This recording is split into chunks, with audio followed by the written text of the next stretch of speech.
ഇന്ന് നമുക്കേ ഞങ്ങൾ ഇന്നലെ ഒരു അമ്പലത്തിൽ പോയിട്ടുണ്ടായിരുന്നു കേട്ടോ. അപ്പോൾ അതിൻ്റെ വിശേഷങ്ങൾ കാണാം. കുറേ കാലമായല്ലോ ഇപ്പോൾ അമ്പലത്തിലേക്കൊക്കെ ഒന്ന് പോയിട്ട്. കാരണം അറിയാമല്ലോ നമ്മൾ പ്രഗ്നൻസിയും ഡെലിവറിയും കാര്യങ്ങളൊക്കെ ആയിട്ട് പോകാൻ പറ്റാത്ത സിറ്റുവേഷൻ ആയിരുന്നു.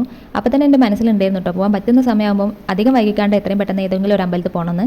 അങ്ങനെ പോയതാണ് ഇന്നലെ നമ്മൾ കോഴിക്കോട് കുണ്ടുപറമ്പുള്ള സുബ്രഹ്മണ്യം ഗണപതി ടെമ്പിൾ കേട്ടോ. അങ്ങനെ തന്നെയാണ് പേരെന്നാണ് എൻ്റെ ഒരു ഓർമ്മ. കാരണം ഇവിടെ എല്ലാവരും പറയുന്നത് ഗണപതിക്കാവ് ഗണപതിക്കാവ് എന്നാണ് കേട്ടോ.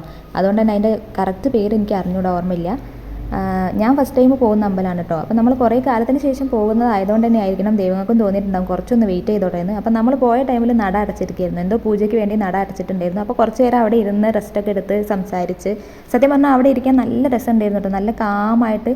അതിലും അടിപൊളിയായിരുന്നു അതിൻ്റെ കോമ്പൗണ്ട് എന്ന് പറയുന്നത്. വലിയൊരു ഏരിയ ആണ്, ഫുള്ള് പച്ചപ്പും വലിയ വലിയ മരങ്ങളൊക്കെ ആയിട്ട് നല്ല ഭംഗിയുണ്ടായിരുന്നു കേട്ടോ കാണാൻ. എനിക്ക് ഭയങ്കര ഇഷ്ടമായി ആ അമ്പലം.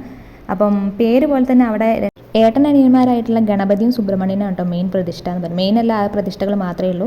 അപ്പോൾ ഈ അമ്പലത്തിനെ പറ്റി കൂടുതൽ അറിയുന്നവരും പോയവരുണ്ടെങ്കിൽ കമൻറ്റ് ചെയ്യുക. പിന്നെ നമ്മുടെ വീഡിയോസ് ഇഷ്ടപ്പെടുന്നുണ്ടെങ്കിൽ ലൈക്ക് ചെയ്യുക, ഷെയർ ചെയ്യുക, സബ്സ്ക്രൈബ് ചെയ്യുക ഫ്രണ്ട്സ് ആൻഡ്